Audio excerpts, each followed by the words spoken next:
That's fantastic. What an audience. Thank you for quieting down right then. So my name is Ed Yacobucci. For those of you who haven't met, it's my good fortune to be the dean of this faculty. To begin, I wish to acknowledge the land on which the University of Toronto operates. For thousands of years, it has been the traditional land of the Huron-Wendat, the Seneca, and the Mississaugas of the Credit River. Today, this meeting place is still the home to many Indigenous people from across Turtle Island, and we're grateful for the opportunity to work on this land. Thank you all for coming to observe the Grand Moot tonight. This is one of the highlights, if not the highlight, of our academic year, and it's fantastic to see such a large and enthusiastic crowd. The co-chief justices have put together an excellent and very topical problem. You'll hear more about the problem shortly. I only have one quibble. I think they had Frank Yak in mind as the author of a relevant report you'll hear about shortly. But actually, only just today somebody did ask me about my time on the Supreme Court, so maybe the confusion is understandable. But first, before we turn it over to the co-chief justices to talk more about the problem, I'd like to say a few other thank yous, beginning with our distinguished panel of justices who are also, as it turns out, alumni of this great faculty. So I want to thank the Honourable Justice Rosalie Abella of the Supreme Court of Canada, the Honourable Justice Kathryn Feldman of the Court of Appeal for Ontario, the Honourable Justice Edward Morgan of the Ontario Superior Court of Justice. I'd also like to congratulate and thank in advance our Grand Mooters, Meena Sundararaj, Holly Kallmeyer, Nicholas Martin, and Julia Kirby. A special thank you to our co-chief justices who put the Grand Moot together, which is a large task, including writing what I think is an excellent problem, Christopher Pushkas and Devin Noonan. Our Assistant Dean Academic, Sarah Faraday, who deserves her own thanks for her contributions for the evening, describes our Chief Justices as good-natured, brilliant, and inexhaustible. So thank you. And then finally, to McCarthy's, thank you for your vital and enduring support of this event. And thank you to all the advisors of this year's Mooters, which includes, although I may be excluding some, includes McCarthy's lawyer, Tricia Lewis, as well as Douglas Sanderson, Kerry Wilkins, Kent Roach, and Amanda Carling from our faculty. I know there are others as well, but thank you to you all. With that, I will hand it over to our co-chief justices to describe the problem. Thank you.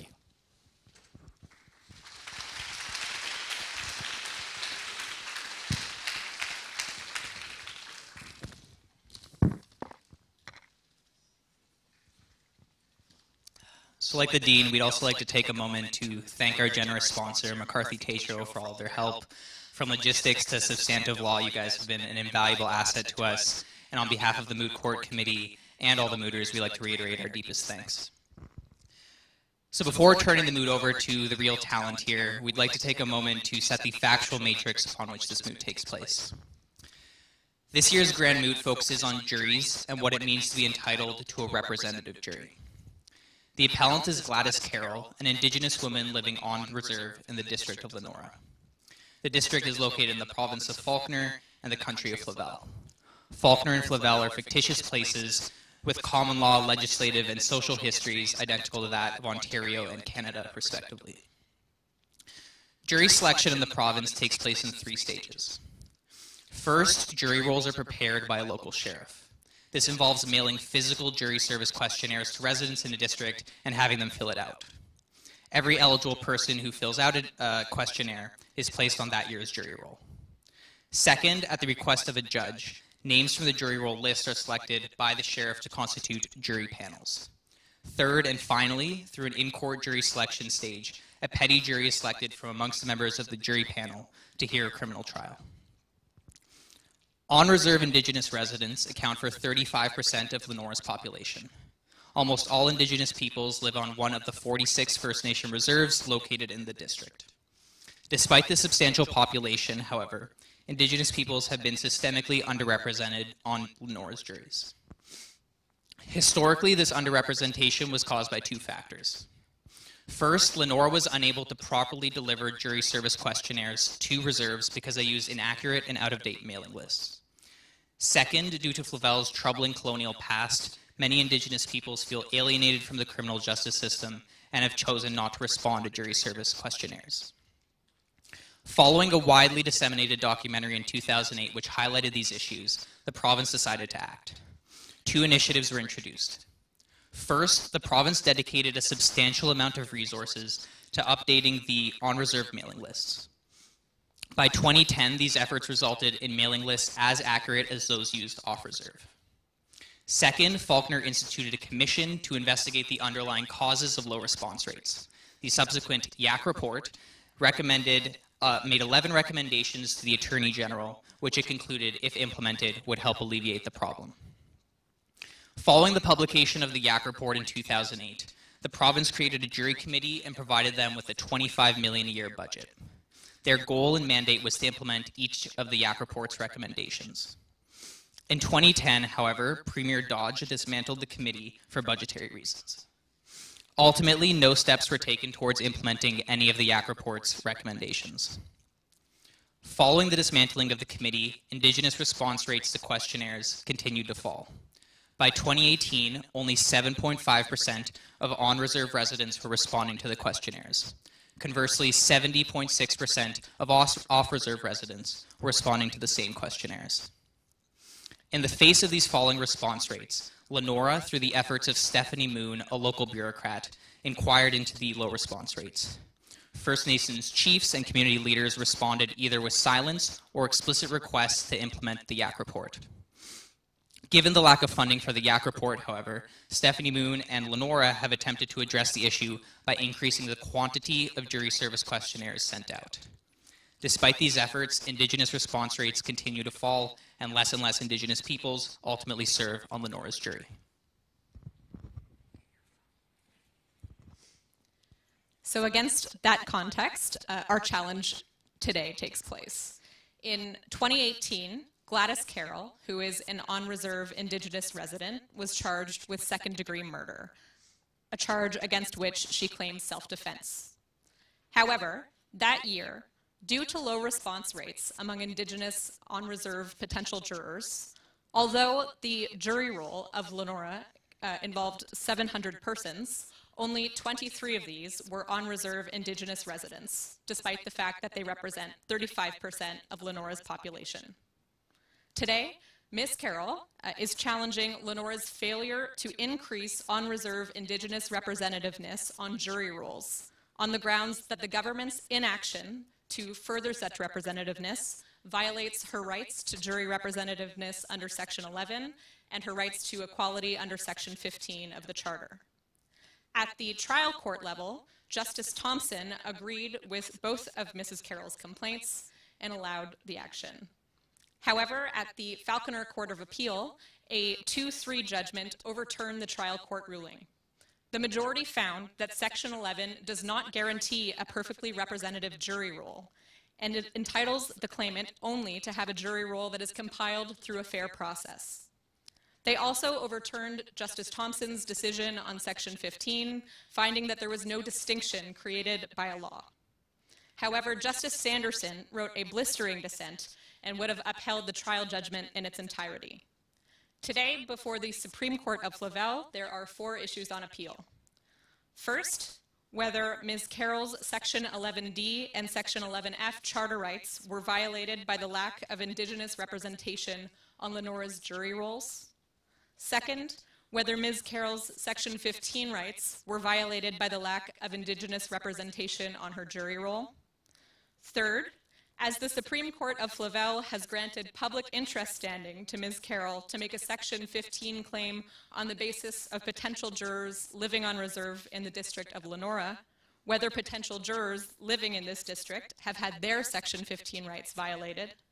And fourth and finally, if Ms. Carroll's Section 11D, Section 11F, or Section 15 rights have been infringed, whether those infringements can be justified under Section 1 of the Charter.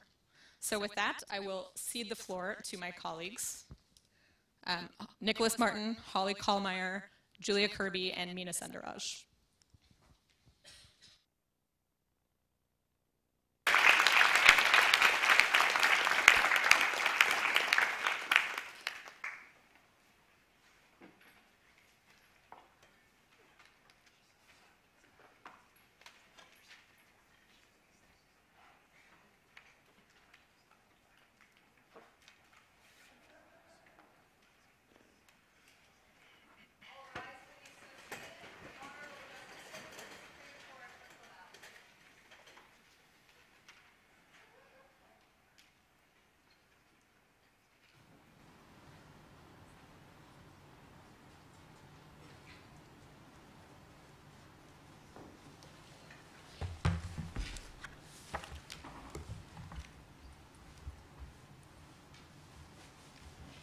Please be seated.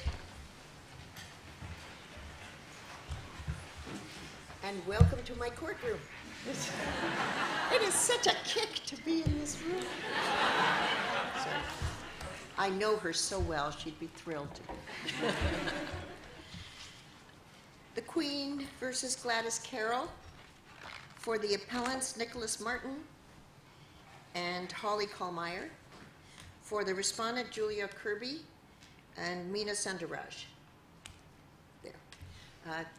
Thank you. We've read your submissions and we look forward to your oral argument. I would like, on behalf of the panel, first to thank and congratulate all of you for not mentioning a word about standard of review. Those of you in first year will understand how painful that is one day.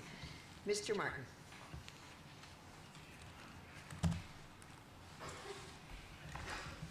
You may have spoken too soon, Justice Abella. I'd like now to call on the respondents.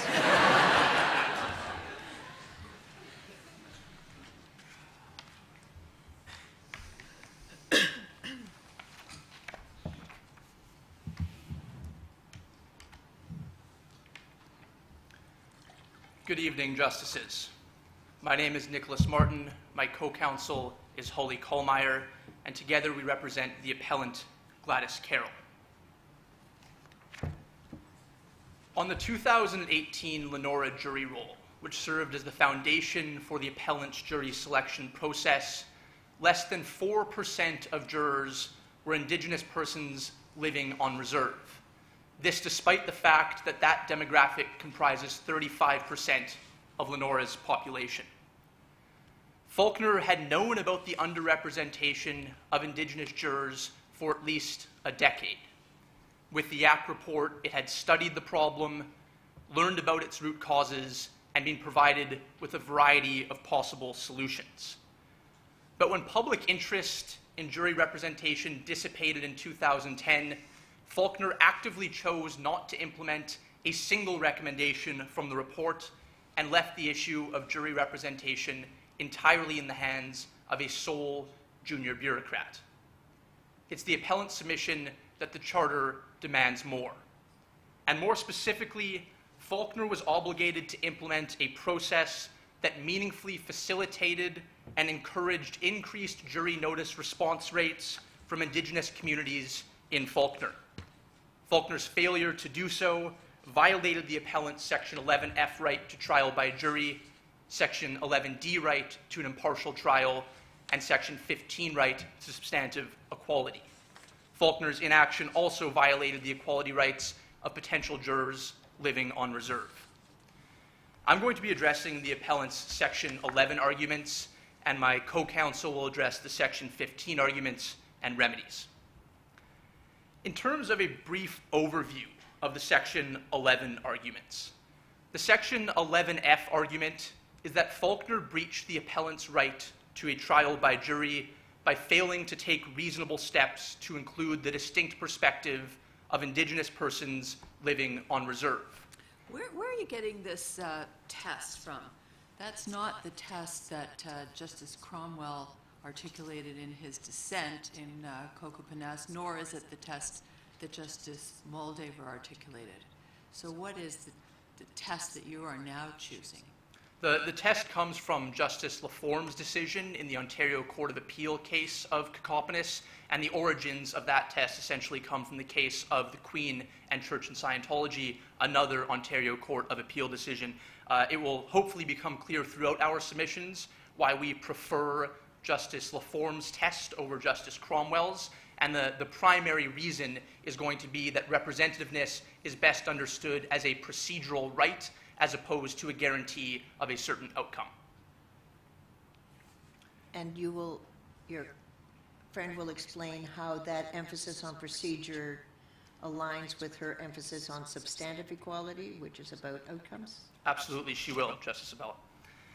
The Section 11D argument is somewhat distinct from the Section 11F argument, and within Section 11D, the submission is that Faulkner's inaction also gave rise to a reasonable apprehension of partiality at the institutional level. So against that background, we'll move into the Section 11F argument, and this can be found at paragraph 24 of the appellant's factum. With respect to Section 11F, the appellant and the Crown are on a good deal of common ground, and I'd like to highlight 3 points of agreement. The first is that the right to a representative jury role is a necessary component of the right to trial by jury, and that's been recognized by a series of Supreme Court of Canada cases. The second is that both sides agree that the right to representativeness is a procedural right.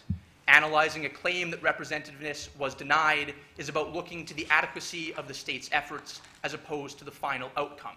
And the predominant reason for that is many aspects of the final outcome are not within the state's control. The state can only be discharged with an obligation that it can control achieving. Could you help me by explaining what representativeness means? How many of each, in what regions, who is a representative jury in a rape case? The word is packed with all kinds of connotations, but I just wonder how we use it when there are only a certain number of people on a jury and many, many representative groups in society. The key to the definition of representativeness lays in distinct perspectives, and defining what group in any given case is a distinct perspective and therefore must be included on the jury roll goes back into the purposes of representativeness, which include legitimizing the criminal justice system, allowing the jury to act as the conscience of the community, and involving disparate and disconnected groups in the administration of criminal justice. Now, providing a blanket definition or an all-encompassing definition of what distinct perspectives means and how it will apply in every case is in many ways, as Justice Rosenberg recognized in Scientology, an elusive task, and it must be approached on a case-by-case basis with regard to the purposes of the right. With respect to the case before the court, the group at issue are Indigenous persons living on reserve in the District of Lenora. And there are at least 3 reasons that this group is a distinct perspective. The first... I'm just not clear why you need to have a distinct perspective. That the notices have to be sent out to everyone in the municipality, and then under 6 sub 8, because if people on reserve are not in the municipality, you have to send it to them. That gets everyone. So why do we have to be concerned about distinct perspectives? The idea of representativeness is you get everyone in. The fact of the matter is, in this case, Faulkner is not getting everybody in. And more specifically, Faulkner is, through their inaction, functionally excluding a unique and significant portion of the population in Lenora. And what makes it important to include this group, what makes this group distinct in our submission, are the 3 points that I was just getting to. Well, what would have happened, for example, if they sent out all the notices to everyone in the municipality, and then they noticed that everyone within 5 square blocks in North York weren't responding? Could that be a distinct group? Absent any reason to believe that that cohort was necessary in the jury's inclusion in order to achieve the underlying purposes of the representativeness right, then the answer is no. But that's the question, isn't it? What is necessary?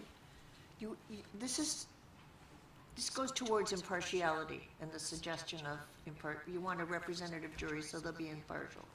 We need to know what that means before we decide that this is how we come to what this ideal jury is. And what do you do about the fact?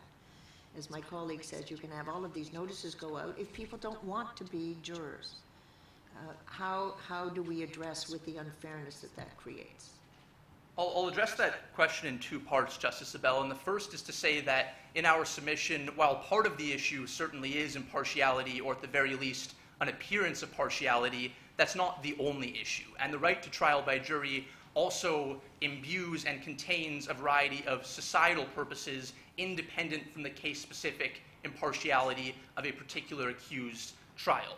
Now, the second part, of course, will be within my second submission today to talk about how the inclusion of Indigenous on-reserve groups is also important for the appearance of impartiality. But perhaps at this point it's best to get into the broader societal purposes that we believe are encompassed by the Section 11F right. The starting point for the purposes of the right to trial by jury is the case of the Queen and Charette, a Supreme Court of Canada case from 1991. That case outlined the fundamental purposes of the jury, and you can find those enumerated purposes at paragraph 25 of the appellant factum. The important part for our purposes is that the jury must act as the conscience of the community. The institution of the jury must serve to legitimize the criminal justice system, and it must also educate the public about the functioning of the criminal justice system. Now, Justice Leroux Dubé in Charette went on to say that an unrepresentative jury cannot fulfill those functions, and that accordingly, without representativeness, the right to trial by jury becomes meaningless. So, of course, what's needed is a conception of representativeness that is informed by those underlying purposes. And it's our submission that the more the underrepresentativeness of a particular group impugns those underlying societal purposes, the greater the burden becomes on the state to act in order to achieve representativeness, and in this case, to go beyond just delivering jury notices to communities, but to actively facilitate and encourage responses to those jury notices. Can I take you back to first principles then? If you have someone on trial who is who experiences poverty, going back to my rape example, does that mean there should be 6 women on every jury? I mean, shouldn't we really be asking whether juries are the best way of getting impartial assessments of these determinations? And if they are, how do we make them as impartial as possible? If I may, because my question's a follow-up on that. Would you say that the representative criteria of the jury is linked to the particular case, to the accused person? Would you say that it's linked to the victim of the alleged crime? How do you assess where the need for representativeness comes in? I'll actually answer your question first, Justice Morgan, because I believe my answer to your question, Justice Abella, sort of follows. The representativeness right is not linked to a specific case and a specific accused. To the contrary, it's linked to the need for a jury to be able to fulfill those underlying purposes that we just talked about, and particularly acting as the conscience of the community and legitimizing the criminal justice system. Now, to answer your question, Justice Abella, does this mean that every disparate group must be considered a distinct perspective, and should we then have to worry about a slippery slope of the state needing to go out and sort of carefully craft a jury? The answer to that question lies, again, in the 3 specific reasons that we believe Indigenous on-reserve residents are a particularly distinct group connected intimately to the underlying purposes of the right to representativeness. And I'll make 3 points in that regard. The first is that given their unique history and position in Canada's constitutional fabric, a jury without Indigenous representation cannot, by any definition, meaningfully act as the conscience of the community. Can any person then, just following, shouldn't we be looking at whether or not you can ever have, when someone from a reserve is charged with an offense that took place on a reserve, can anyone except someone who lives on the reserve really be an impartial adjudicator or representative of society? I mean, I'm just trying to figure out how we make the jury system fair when you're dealing with reserves, people who live on the reserve. Our submission is that at least one step towards making it fairer is to ensure that the state is doing what's within its control to ensure that Indigenous persons are ending up on the final roll and giving the accused a fairer chance at having an Indigenous person on the final petty jury. It doesn't matter how many, in your view. The actual outcome is important insofar as it will inform whether or not the state is taking appropriate steps in terms of its process.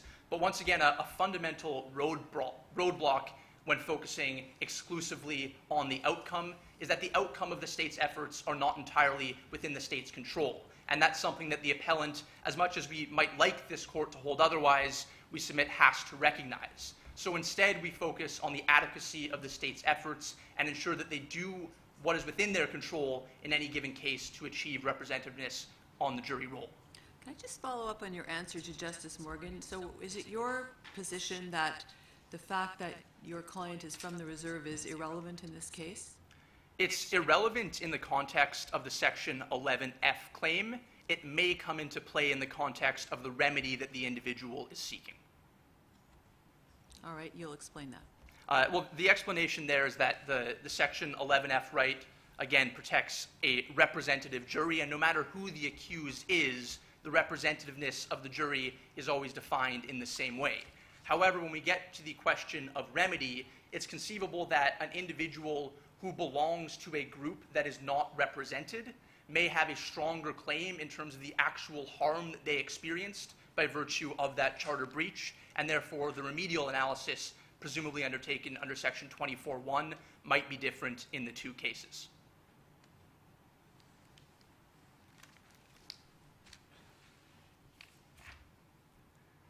I take this court's attention while we're speaking about Section 11F and the underlying purposes of representativeness to the YAC report and the causes of Indigenous underrepresentation highlighted by that report. We'd like to focus on two. The first is a feeling of estrangement and alienation from the justice system. And I'd quote the YAC report to read that many Indigenous persons told Dean YAC they would refuse to participate in a foreign system that contradicted their basic values.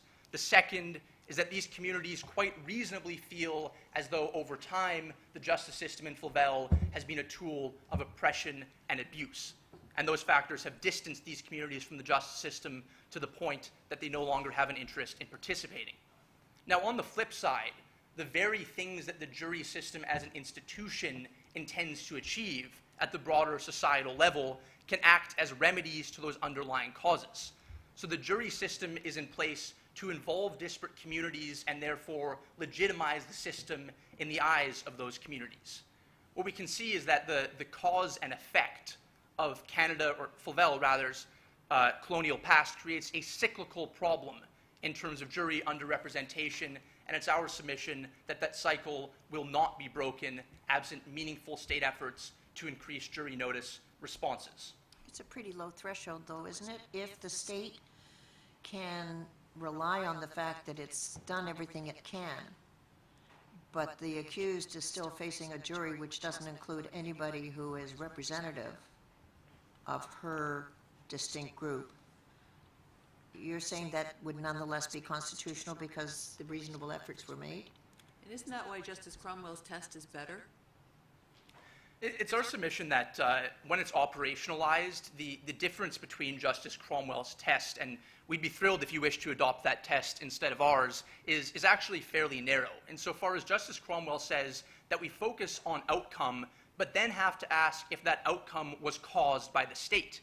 And if the state did everything within its control to ensure that the outcome was representative, but it wasn't due to factors outside of the state's control, then that's no longer an outcome that's caused by the state, and the breach isn't found in that case either.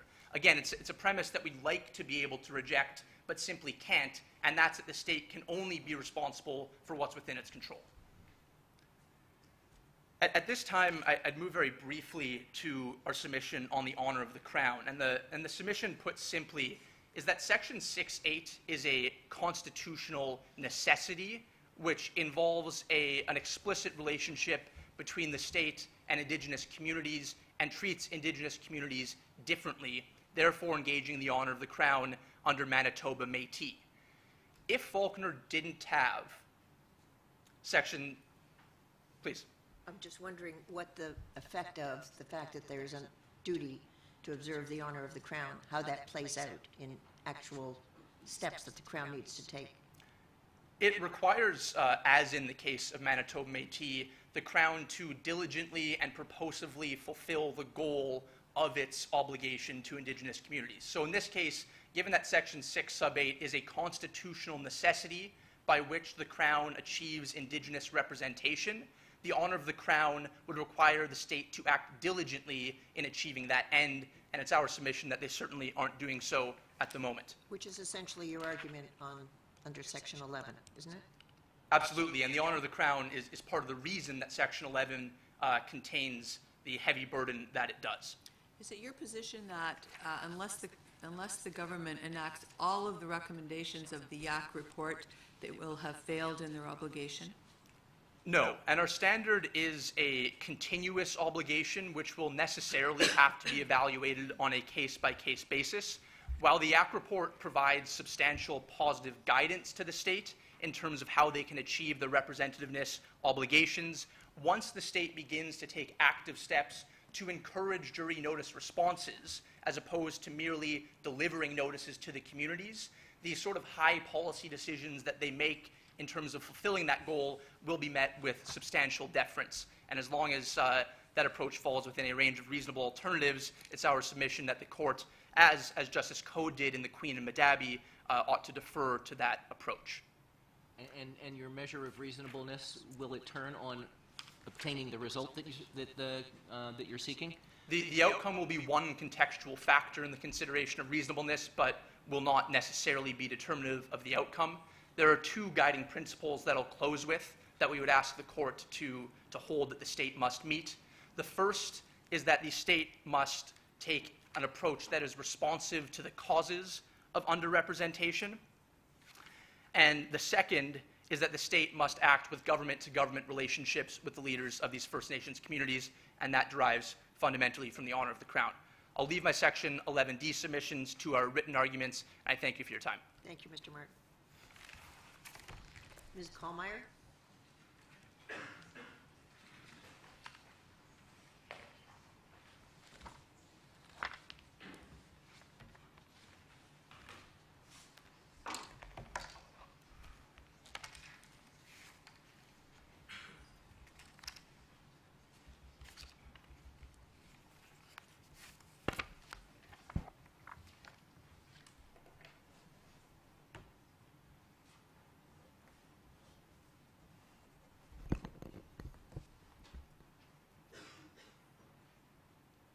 Good evening, Justices.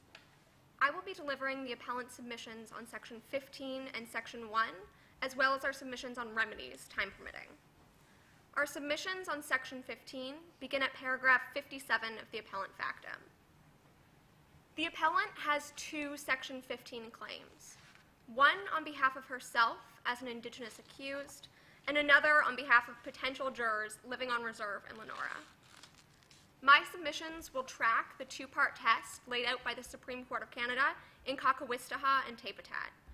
I will first address the distinction and the denial of benefit, and then I'll proceed to the individual claim on Ms. Carroll's behalf and the perpetuation of disadvantage for that claim, and then the perpetuation of disadvantage for potential jurors living on reserve. Ultimately, without deliberate efforts to reach Indigenous communities, Falconer's jury roll process violates Section 15 of the Charter.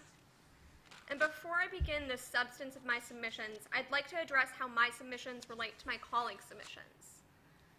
It is open to this court to reject our version of representativeness under Section 11 and still uphold our Section 15 claim. It's open to this court to find that representation in the context of Section 15 requires more than it does in the context of Section 11, and specifically requires that the government make efforts to include this enumerated group within the jury roll system. I'll begin with the appellant submissions on the first step of the Tapetat test. In refusing to recognize a distinction, the court below took an overly formalist approach to the equality rights guaranteed by the Charter. The Charter guarantees substantive equality in the effects of government actions, and this includes protection against adverse effects discrimination.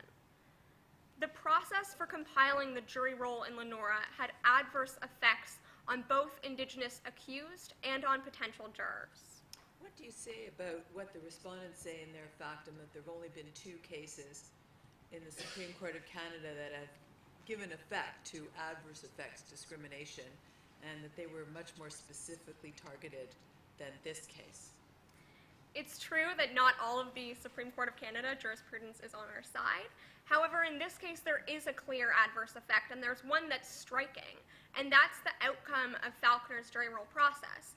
We can see that 7.5% of Indigenous potential jurors returned their jury questionnaire, compared to 70% of off-reserve residents in Lenora.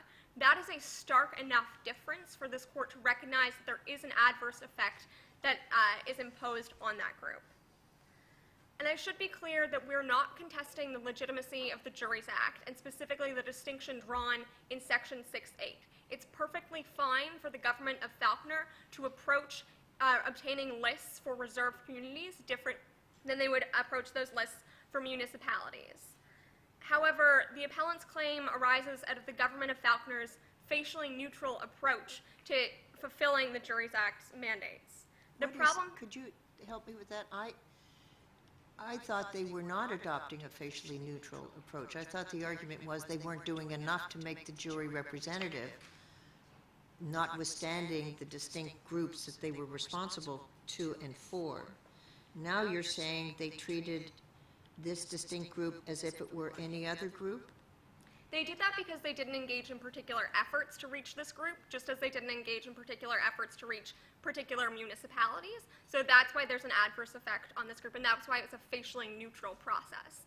The government had to do more to engage Indigenous communities. They had to address the underlying causes of the low response rates, instead of just dealing with on-reserve communities as they would any municipality. But you're saying this has nothing to do with having a representative jury? Then what is the adverse effect then if it's not on the fair trial aspects of having a representative jury? It differs for Ms. Carroll and for the potential jurors, and this gets me into the denial of benefit. Ms. Carroll was denied a benefit by not having a jury role that reflected her community. So even though we still concede that there's a strong presumption of juror impartiality, and Ms. Carroll might have drawn an entirely non-Indigenous petty jury, there's still a denial of benefit with respect to an unrepresentative jury role.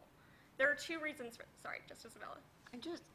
You're parsing Section 15 by going to denial of benefit, but I thought the Supreme Court of Falconer always looked at Section 15 as a freedom from discrimination section.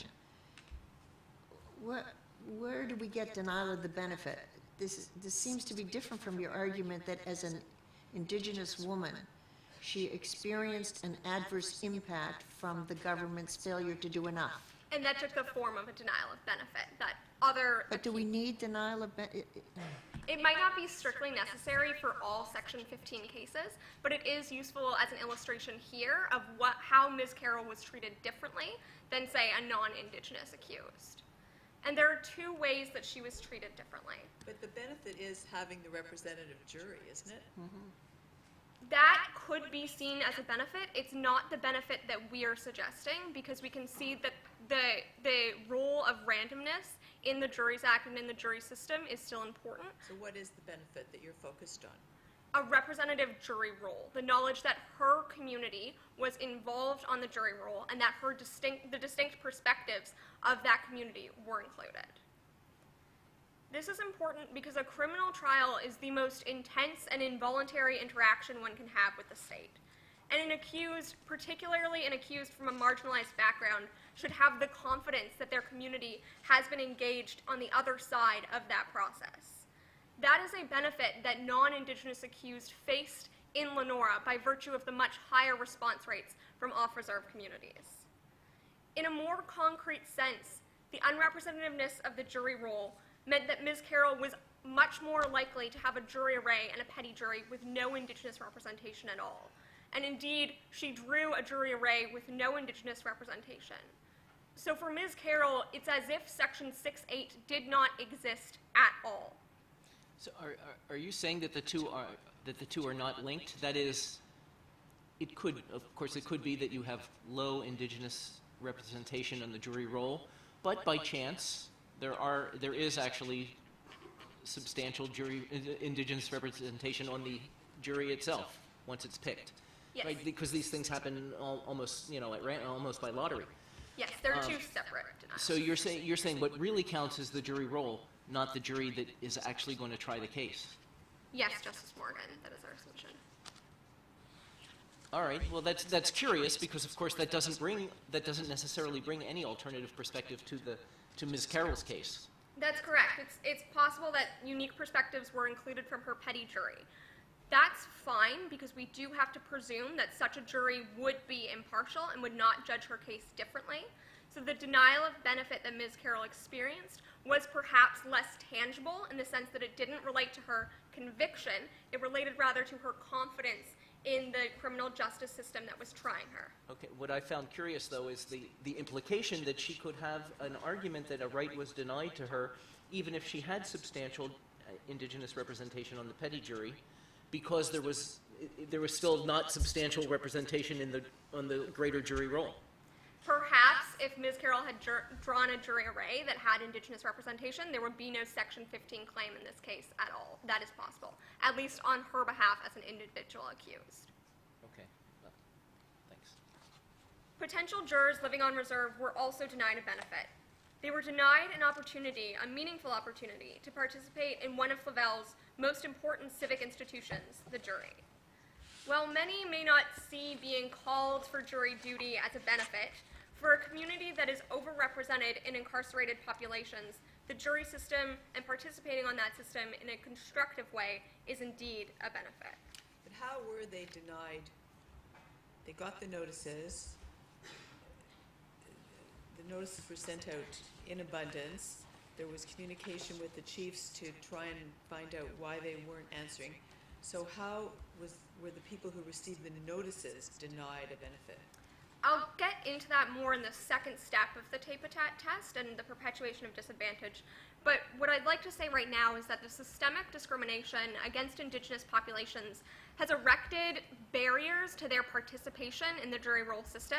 So, for example, the rate of criminal records that bar one from serving on a jury and the lack of information on how to expunge those criminal records is one example of a barrier. So in that way, there can be a barrier that isn't just, that is one that the government can control and is unrelated to choice. I'd like to turn to our submissions. Sorry, where does choice come in to the equality analysis? Because Falconer doesn't strictly enforce its requirement that people return jury questionnaires, it can be seen as a de facto choice that one makes to not return a jury questionnaire. And therefore? Just that that choice is irrelevant and it shouldn't be a disqualifying factor for a Section 15 claim. So what is? What is it then that a court should look at in deciding whether or not a particular jury violates Section 15? Well, you're saying you don't even get to the jury. If the jury rolls have canvassed everybody, then there's no Section 15 violation, even though the ultimate jury chosen is completely unrepresentative of the accused. Yes, Justice. It's the jury roll that matters and the process that goes into compiling that roll. But in this case, as Justice Feldman has said, the bureaucrat your colleague referred us to has been sending out more and more and more notices, and fewer people are stepping up. So how does that help in the legal analysis? Well, Ms. Moon's efforts weren't targeted at the underlying causes of unrepresentation. So we couldn't have predicted that even sending more and more jury questionnaires would have resulted in a higher response rate. It was incumbent on the government of Falconer to address the underlying causes that the Yak report outlined. And it was incumbent on the government of Falconer to engage in a nation-to-nation process.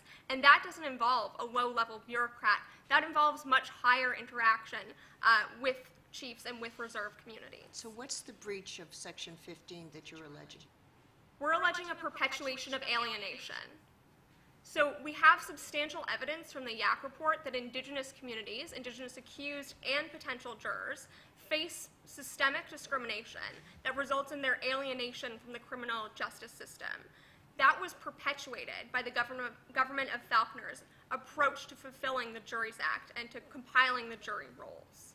It might not be a tangible disadvantage, one that we can touch and feel in the way that other Section 15 cases have approached the conception of disadvantage, but it's disadvantage that Indigenous persons nonetheless experience.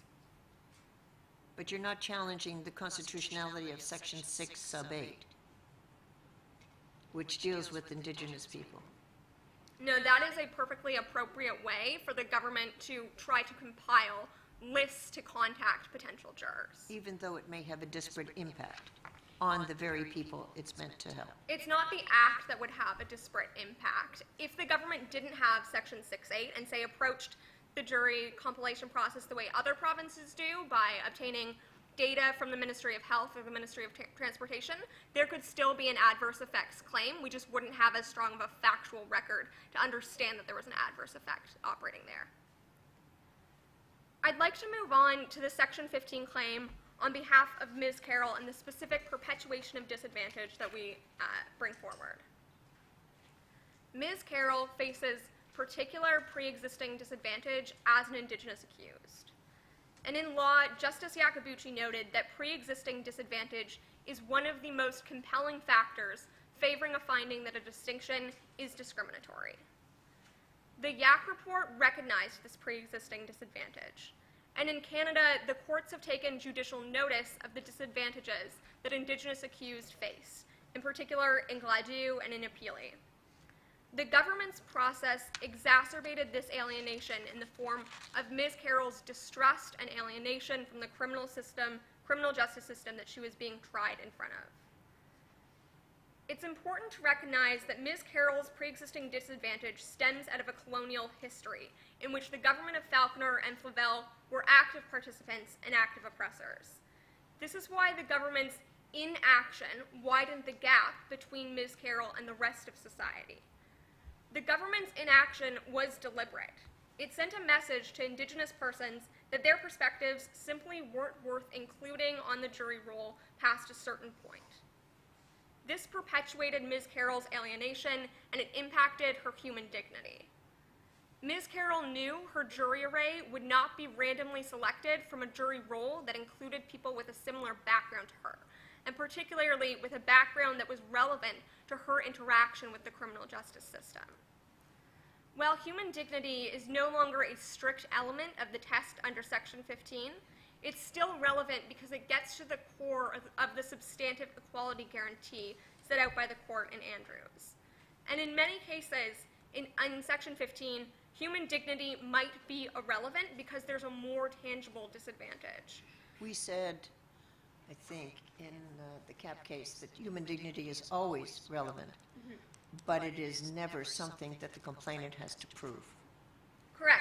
In some cases, it's a barrier for a Section 15 claim being brought.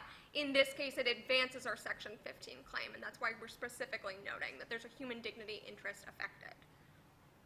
And particularly in the context of a system that has degraded Indigenous accused human dignity in other ways, the perpetuation of a harm to human dignity is specifically cognizable and powerful under the second step of the Tape-a-Tat test. I'd like to move on to the second step of the Tape-a-Tat test with respect to the disadvantage perpetuated for potential jurors living on reserve. This begins at paragraph 71 of the appellant factum. Are you going to save time for remedy? Yes, I will save time for remedies. I'll speed through this. Like Ms. Carroll, Indigenous potential jurors living on reserve face pre-existing disadvantage. And historically, Indigenous persons have been excluded from participating on juries at all. And perhaps if Falconer left these communities alone to police themselves, we would not have a Section 15 claim on their behalf. They are, however, incarcerated at dramatically higher rates than the rest of Falconer. Falconer regularly and disproportionately subjects these communities to the coercive force of the criminal justice system, but it ignores their perspectives on the adjudicative side of that system, and this contributes to their alienation that the Iac report detailed.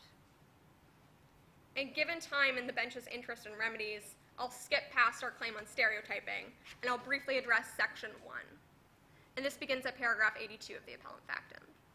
The government's actions in the breach of Section 15 are not justified under Section 1 of the Charter. Our submissions on Section 1 are limited to our claim on Section 15. Our friends concede that if there is a Section 11 claim, there is no Section 1 claim to save it. This case is similar to Eldridge, where the court assumed that the decision to not fund translation services for deaf patients was prescribed by law. We submit similarly that the decision not to engage in a more in a process that reflected the YAC report's recommendations was a decision that was prescribed by law and can be subject to the Oakes test as opposed to the Doré test. I apologize for bringing up Doré. You don't have to apologize to me. I like the Doré test. We can talk at dinner. I have to get my hair done. The important branch in the Oakes test for this case is the minimal impairment branch. The government must show that their actions infringe the claimant's rights no more than reasonably necessary to achieve their goals. A total failure to address the underlying causes of underrepresentation does not constitute minimal impairment. Rather, aren't you overstating? It's not a total failure. There's been, from the Coco Panas case, there are huge improvements in the fact situation that's occurred here. And a lot of the concerns in that case were the failure to get the notices out, and that's all been remedied. So isn't it somewhat of an overstatement to say it's a total failure? it's a failure to address the causes that the YAC report outlined. Indeed, maybe the government of Falconer is more admirable than the government of Ontario in the Coco Panas case. However, that doesn't mean that its inaction was minimally impairing. It did the bare minimum just to discharge its legislative obligations by getting proper jury roll lists. Another thing that your friends say is that following on your concern, legitimate concern about the history that the Aboriginal people have suffered and the various aspects of injustice to them, that is it appropriate to force the government to spend the money on this particular problem as opposed to many, many other problems that arise from the same cause? It's possible that the government had a legitimate objective, a financial objective, in disbanding the jury committee and not implementing its recommendations. However, that wasn't a decision that was minimally impairing, and it wasn't one that demonstrated any regard for the causes or the problem that the YAC report outlined. So in that way, no, it was not a legitimate government decision to deny funding to this pressing issue. I see that I am just about to run out of time. If I might have a moment to address remedies. Just a moment. Thank you. The appellant submissions on remedies are quite brief anyway. The appellant requests a one-year stay of proceedings and a declaration that Falconer's process violated the equality guarantee of potential jurors. A stay is the appropriate remedy for the Section 11 breaches and the personal Section 15 breach. We're not asking the government to improve responses entirely in that time. We're asking them to improve their process within that one-year time.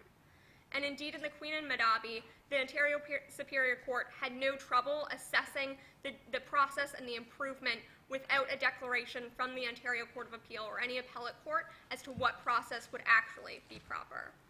Thank you, Ms. Kallmeyer. Thank you. Ms. Kirby.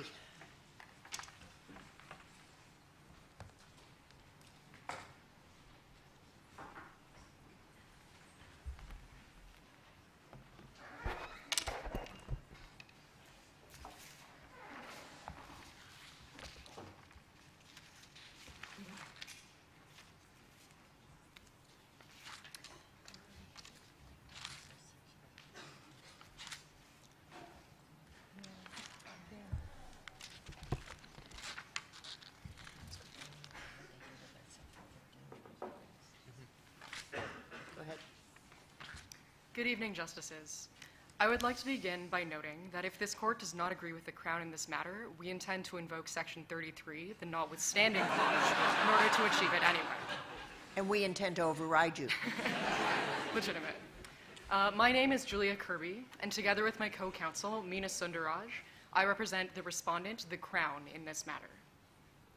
I will be addressing our submissions on Section 11, and Ms. Sundararaj will be addressing Section 15, and time permitting, Section 1 and remedies. This is a case about trial fairness for Ms. Carroll and for other accused in Falconer.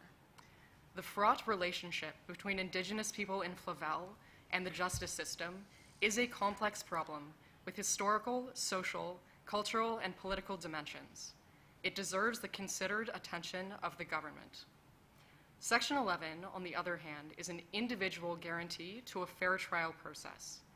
The appellant's broad social concerns are entirely legitimate, but are not the appropriate subject of Section 11. I'm not following that. where does representativeness fit into what you just said? Representativeness is a part of Section 11, but it does not require demographic representativeness, or that the jury roll reflect the demographic composition of the community from which it draws. And I will expand on that in my submissions in Section 11F. The appellants is a reading of the Charter that stretches Section 11 beyond its constitutional limits in an attempt to solve a problem that it was never intended to address. The appellants have also set an unclear standard for government efforts, preventing the progress of criminal trials, such as that of Miss Carroll, until the reconciliation process has advanced some amount further. Can I just stop you there for a second? So it would be your position that she should go ahead, have a trial with a jury that doesn't consist of anybody who is Indigenous, and then if she is found guilty, bring these claims as part of her appeal? Our position is that whether she brings these claims before or after her trial, it is not an insufficiency in the representativeness of the jury roll of the jury because it doesn't reflect the demographics of the community from which it's drawn. So our submission is not largely based on timing, it is based on the meaning of representativeness. And what's your meaning of representativeness? So these can be found at paragraph 40 of the respondent's factum. First, that representativeness is an indirect requirement that is not found within the text either of Section 11D or Section 11F of the Charter. It has been introduced by case law as an instrumental requirement, and this was recognized specifically, for example, in the concurrences in the case of the Queen and Biddle, to achieve the ends of Section 11F and 11D, and that is the presence of a trial by jury at all, and one that represents the community, and an impartial and independent tribunal. Do you have any? Go ahead. No, go ahead. Well, okay, thank you. What I was going to say, you seem to be distinguishing. You don't seem to want to go into a societal remedy in the context of a particular person's trial. I think that's what I read into your submissions, and in particular, therefore you don't want to somehow recognize the special problem, the special issues faced by the Indigenous community in the context of this trial, because that's kind of beyond any one trial. But don't we do that elsewhere? I would say analogous to the Gladue principle. The Gladue principle in punishment also tries to address a larger societal problem with respect to overrepresentation of Indigenous peoples in prisons by translating that problem into a remedy for the person on trial. Why can't you do something analogous when it comes to underrepresentation on juries? Justice, the difference between this case and the case of Gladue, that recognize special sentencing principles for some Indigenous accused or convicted, is that that's still related to the fairness to any individual Indigenous person. It recognized that Indigenous people in neighboring Canada stand in a special relationship to the justice system, such that it is individually appropriate to apply different sentencing principles. In contrast, our friends have raised no issue that any individual trial would be unfair as a result of the composition of the jury roll. And this is especially clear because they do not submit that there is any demographic representativeness requirement on the petty jury in Miss Carroll's or in anyone else's trial. So for that reason, the Gladue principles and other places in which we do recognize the special relationship of Indigenous people to the justice system refer still to fairness to individuals in a way that this case does not. No, but representativeness is linked with randomness. So as long as you have a representative jury roll and then people are picked randomly from there, the representative component is satisfied and the fairness component is there. So I'm not still clear why you're moving the representativeness off to the side and saying that's not relevant in this particular case to this particular accused. Justice Feldman, I want to be clear that we do say that representativeness is required on the jury roll for Ms. Carroll and for any other accused person. Our definition, or our test for representativeness, comes from the case of the Queen and Charette at paragraph 31, which is that the jury roll must be drawn from a broad cross-section of society that is honestly and fairly chosen. So representativeness is required, and that is what is required of it. Yeah, but that's an old case that wasn't considering this type of issue at all. And there's much more recent case law that focuses in on representativeness and tells us what it means. And I would have thought, speaking for myself, that unless you can show me that that case is offside, we've moved from Charade to Coco Panas as the discussion of how representativeness works. That might be true, Justice, and we submit that the majority test in Coco Panas is also consistent with the idea that it is about the fairness of the process by which potential jurors are selected to be on the jury roll. So we believe that those two are consistent. This can be understood as a prohibition against discrimination of the government in selecting potential jurors for the jury roll, and that has been satisfied by the government's efforts in this case. The government, through Ms. Moon, has made significant efforts to ensure that jury notices were delivered evenly and that the sorts of logistical problems that concerned the Supreme Court of Canada in the case of Coco Panas were solved. It also made efforts to ensure that its source lists were accurate and complete, and that all citizens of Flavel have an equal chance to participate on the jury. That meets the standard of a broad cross-section of society that is honestly and fairly chosen. The government essentially has its hands off picking who, in terms of their demographic characteristics, participate on the jury roll, and that is what is required for the jury to represent society. So there's no role, there's no proactive role, in your view, for the government to ensure the actual reality of these impartial juries and representativeness. All they have to do is sit back and hope that it's going to work out over time? Yes, Justice, to be frank. Our friends have also submitted that their test does not rely on the outcome of the government's efforts and that they are focused only on the sufficiency of the efforts made. And the reasons for this is because there are different sorts of factors that play into the outcome of who actually is on the jury roll. We agree with our friends that some of those are within the control of the government and some are outside of the control of the government. And this court, in this case, is only equipped to assess those that are within the control of the government. The sorts of systemic factors, such as alienation from the justice system as a result of colonialism, are not within the control of the government when it compiles its jury rolls. But some of the recommendations of the YAC report are very much within the control of the government. So if the appellants were able to point to aspects of that report that are indispensably part of the government's activity, would you say that there is an obligation on them to enforce those recommendations in order to create equality or compliance with Section 11?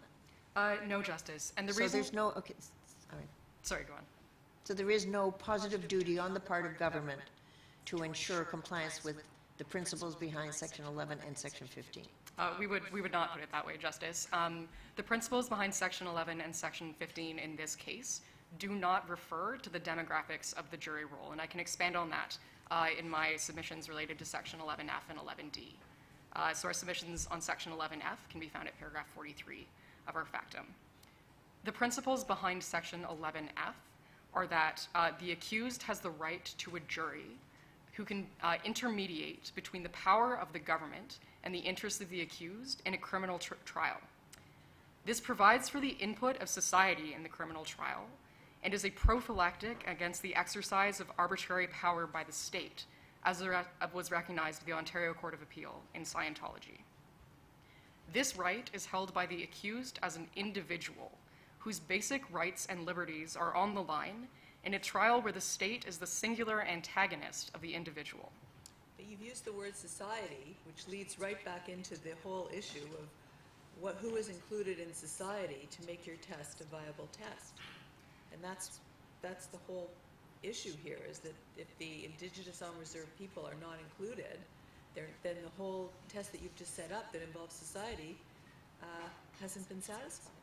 Justice, if Indigenous unreserved people were not included because the government did not send out jury notices to them, either intentionally or through egregious blindness, then that would be a problem with drawing on a broad cross-section of society. Because the government has made sufficient efforts in our submission by sending out jury notices equally to all communities, and indeed increasing the number of jury notices sent out to unreserved Indigenous communities, we submit that this has been sufficient for drawing on a broad cross-section of society.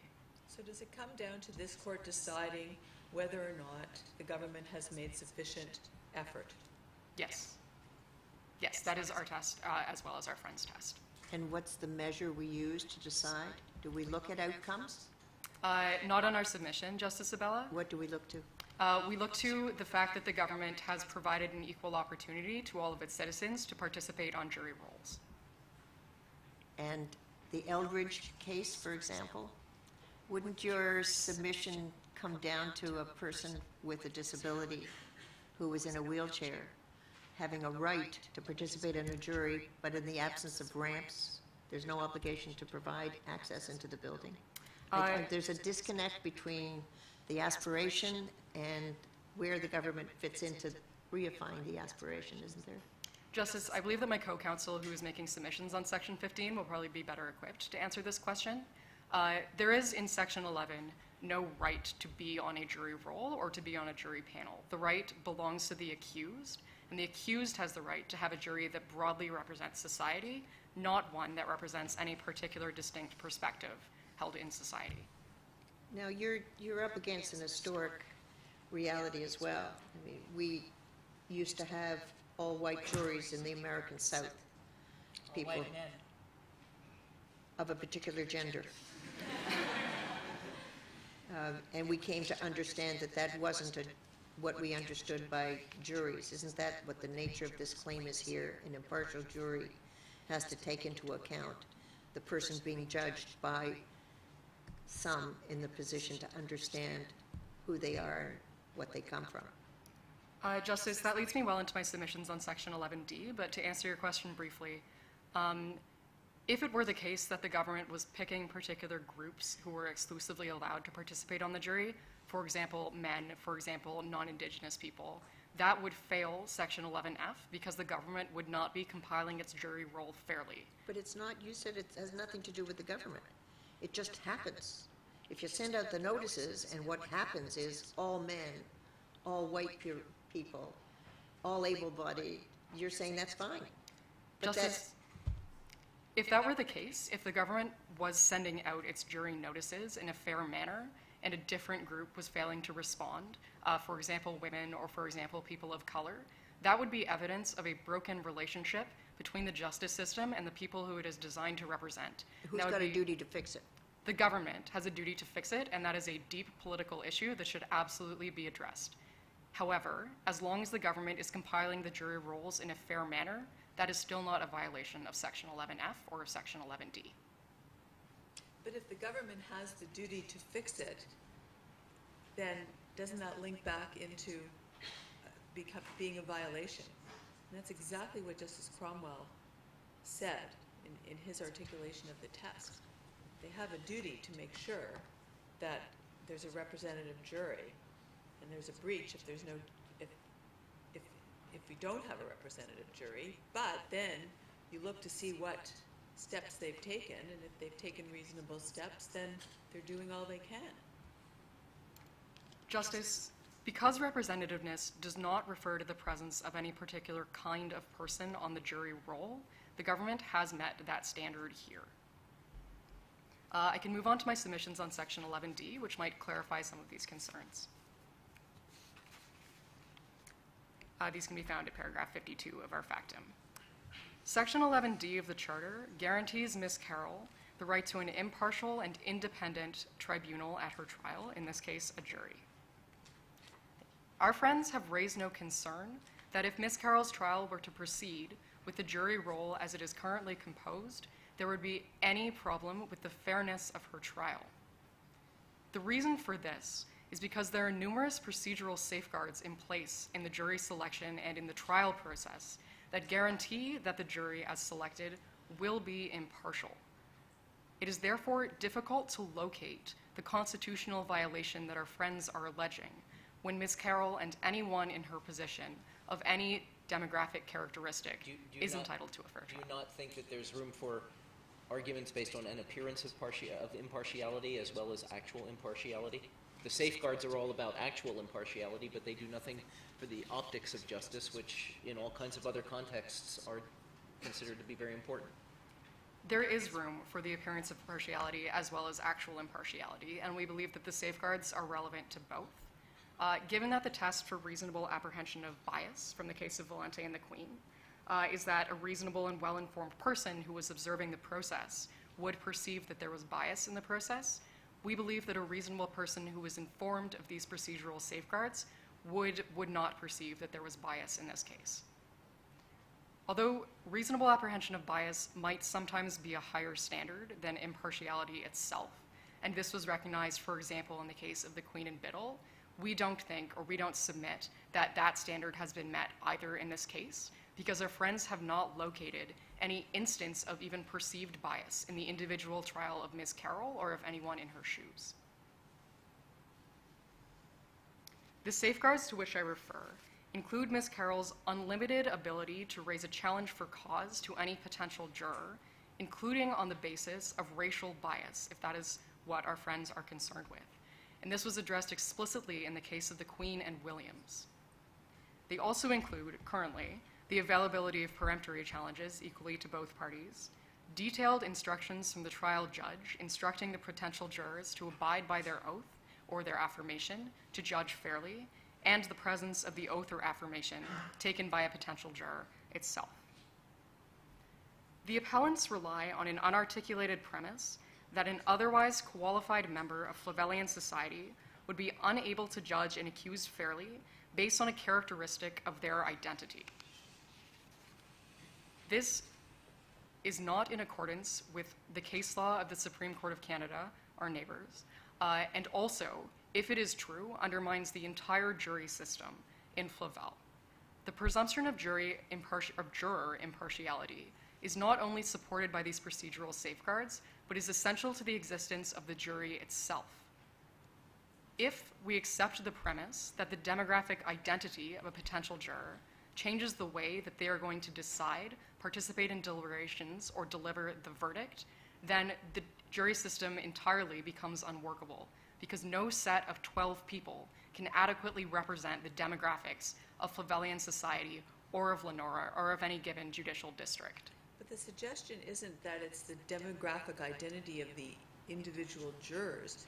It's the fact that the individual jurors know that the role that they're chosen from is a role that includes everyone. It's the confidence that everyone in society, the way you started off your submissions, is potentially available. And that feeds the feeling in each juror that they have to live up to all these obligations and all these instructions that they're given, because it could be anyone. Yes, Justice. But you're taking that away in your submission. You're saying it only matters, the argument, it only has to do with the demographic identity of the particular person. But the appellants are not arguing that at all, as I understood it. Justice, the legitimacy of the system does come from the fact that a juror could be anyone, regardless of who it is, that they would still be impartial. The difference between our position and our friend's position is that their allegation that distinct perspectives ought to be included on the jury roll implies that any distinct perspective would have to be actively included, and this would require the government to make efforts that would infringe on juror privacy and would also undermine the idea of randomness. That is another fundamental tenet of the jury system. But randomness only goes so far when it comes to jury selection. We don't, there is a societal element, a local societal element to the way juries are selected. We typically don't take people who, urban residents and send them out to Northern Ontario, to small towns to sit on juries. The traditional English idea of the jury was that the jurors had to come from the county in which the crime was committed. There's a reason for that. The reason isn't just logistics. The reason is also that the jurors have to experience life in the same way that the person on trial has experienced life. And it seems to me that if the government isn't taking proactive steps to include on reserve Indigenous people in juries from the community where they live, then the entire theory of the jury isn't really functioning properly. Justice, I noticed that I'm out of time. If I could have a moment to answer your question. Go ahead. Thank you. The premise that an Indigenous person would be more sympathetic or able to understand the position of an Indigenous accused, or that any other person of a particular characteristic would be better able to understand an accused who shares that characteristic, leads us to the conclusion that a person has either a more fair or a more beneficial trial based on who characteristically is on their jury. If that is the case, then the system that the appellants are proposing does a poor job at delivering fairness, because it gives people, even like Ms. Carroll, still a random chance at having that realized on her jury, and that can't be what fairness means. Any citizen of Flavel is equally well equipped to judge another citizen of Flavel in our jury system, subject to the safeguards that I have mentioned, and for those reasons we believe that this is not a violation of Section 11F. Thank you. Ms. Sundararaj.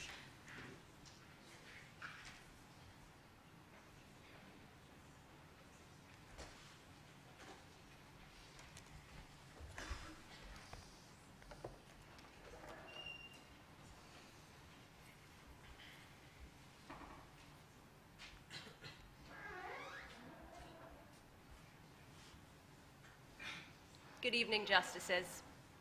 My name is Meena Sundararaj, and I will continue the submissions of the respondent, the province of Falconer. I will be addressing our Section 15 and Section 1 submissions. The low response rates from Indigenous people living on reserve to jury notices are the result of complex social issues, such as differences in conceptions of justice among First Nations in Lenora and Falconer conceptions of justice, and the alienation of Indigenous people from the criminal justice system as a whole. These complex social issues call on government action, but they call on the government in its policy-making role. The preliminary observations of the YAC report demonstrate that these broad systemic matters are beyond the scope of a Section 15 assessment of the narrow matter of the government's jury laws and efforts. Contrary to our friends' submissions, the government has not shown in action on this particular matter of the government's jury scheme. It has invested significant resources to ensure that it now has complete mailing lists and effective delivery from individuals randomly selected from those lists for both reserves and municipalities. In the District of Lenora, a delegated official has sent out a disproportionately high number of jury notices to individuals living on reserve as compared to those living off reserve, and has sent letters to First Nations chiefs inquiring into the low response rates and thereby opening a dialogue into this issue. Province-wide, Falconer has commissioned the YAC report, funded over 2 years of a jury committee, and maintains yearly monitoring to this day of the effectiveness of its jury roll efforts, the only province in the country to do so. I will make 3 submissions today. First, that the government's jury laws and efforts do not infringe the Section 15 rights of prospective Indigenous jurors. Second, that the government's jury laws and efforts do not infringe the Section 15 rights of the appellant as an Indigenous defendant. And third, any infringement of Section 15 is justified under Section 1 of the Charter. If time permits, I will also address our arguments on remedies. And I'll begin with the appellant's public interest claim on behalf of prospective Indigenous jurors under Section 15, and our arguments on this start at paragraph 71 of the respondent's factum. You sort of started off by saying all the great things that the government has done to try and alleviate and ameliorate the problem that you identified. Does that fit in anywhere to your argument? Yes, Justice. To skip ahead to the second stage of the Section 15 test, according to Law and Minister of Employment and Immigration, as well as Whittler in Canada, the court is permitted at that stage to consider whether the government has sought to respond to the circumstances of the claimant group. And to this end, we would encourage the court to consider those ameliorative steps. And I'll expand on that further as I move through my submissions. The government's jury laws and efforts do not infringe the Section 15 rights of prospective Indigenous jurors. First, the jury scheme does not create a distinction on the basis of an enumerated or analogous ground. The government uses complete mailing lists and effective delivery from those lists for both reserves and municipalities, and thus there's no distinction created within the jury scheme between how Indigenous people living on reserve and other residents of the province are treated. But that's the problem. That's exactly the point that I think your friends are trying to make. You cannot treat people who live in Toronto the way you do people who live in Lenora, because the way they live, the way they experience the justice system, everything is so completely different. The whole concept of access to justice is different. So it leads to the questions we've been asking all of you. What role is there for the state to intervene, and at what points to create the possibility of fairness in the jury system? And it can't be just, well, we're treating them the same as everybody else. We gave up on separate but equal in 1954 with the Brown case. So I'm not sure that that's really advancing your position. Justice, while the low response rates are certainly concerning, and the government has a policy role in ameliorating that situation, under Section 15, there must be a distinction created by the impugned area of law in order to find a distinction at this first stage of the Section 15 test. The YAC report demonstrates that the reasons for the low response rates are complex. They include the fact that in Lenora, Indigenous conceptions of justice center around reconciliation and healing, whereas those in Falconer center more so around punishment, and that Indigenous people are reluctant to respond to the jury notices because they feel alienated from the criminal justice system as a whole. As stated in Symes in Canada, we must take care to distinguish between those effects which are caused by the impugned area of law and those which are independent from it. In this case, any distinction that arises in the effects or the outcomes of the response rates arises not from the operation of the jury scheme which is at issue here, but rather from broader systemic issues which are not at issue under the Section 15 claim. But they are. I mean, we abandoned an approach that relied on intention and said it's the effect. You can have very good intentions, but if the effect is disproportionate on any one of the enumerated or analogous grounds, that's what we look to. So the government's intention, it seems to me, is a factor to consider, but it's the impact on a particular group that determines the analysis, isn't it? Yes, we would absolutely agree that effects are relevant and that adverse effects claims under Section 15 must be given effect. However, under Symes and cases following, such as health services, the effect that is caused must arise from some aspect of the impugned law, and in this case, we must draw that line around some aspect of law, which in this case is the jury scheme. To the extent that the underlying causes are caused by broad systemic issues regarding the criminal justice system as a whole, those are not at issue here. And I would like to refer the court to the case of the Queen and Tanujaja, an Ontario Court of Appeal case, in which a claimant made a claim against broad systemic areas within the government's policy as to aspects of potential action or inaction or laws or omissions in law that may have led to disadvantage experienced by homeless people. But the failure to pinpoint a particular action or a point of inaction was a bar to the Section 15 claim.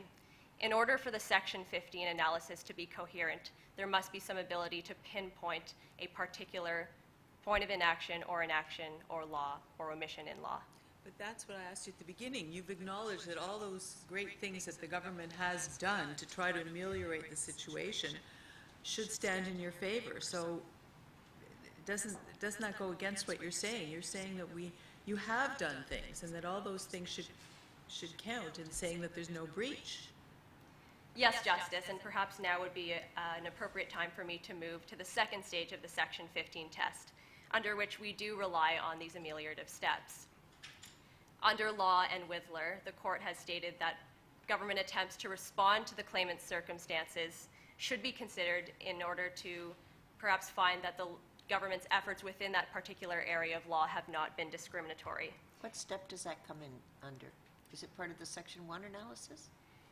We would say that it has a place under the second stage of the Section 15 test, according to the law factor that states that the court may consider ameliorative steps that the government has attempted to make in a particular area of law.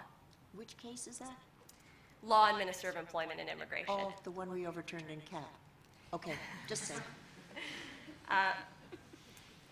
Justice, although it's undoubtedly true that much of the Section 1 type concerns that have sometimes been floating around in the law case and in Withler have receded, to a point from Section 15, we would say that some are still relevant here, and that the law case continues to be cited. But we do take your point, and we will address some of those purposes that the government has under Section 1.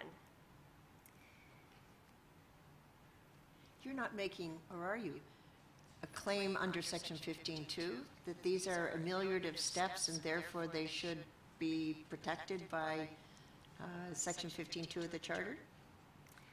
Justice, no, we're not claiming that this is a 15.2 program. However, we would say that there are aspects of the government's efforts within the jury scheme that have been ameliorative, and that under the second stage of the Section 15 test can be a guide to finding that the efforts have not been discriminatory.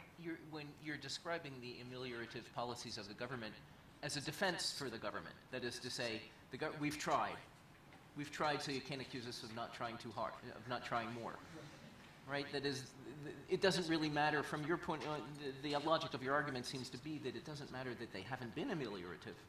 It's just that they've been designed as ameliorative, and once we do something, you can't expect us to do everything. Is that your point? To an extent, yes, Justice. However, we would point out that under our theory that this is a complex social problem and that many of the underlying causes lie quite beyond the jury scheme. We would emphasize that the government has not only taken efforts within the District of Lenora through the delegated official, Ms. Moon, but has taken a path of studying this issue, and that this is a start to addressing the issue, and that the fact that the province maintains yearly monitoring of its efforts shows that it is keeping abreast of this important topic.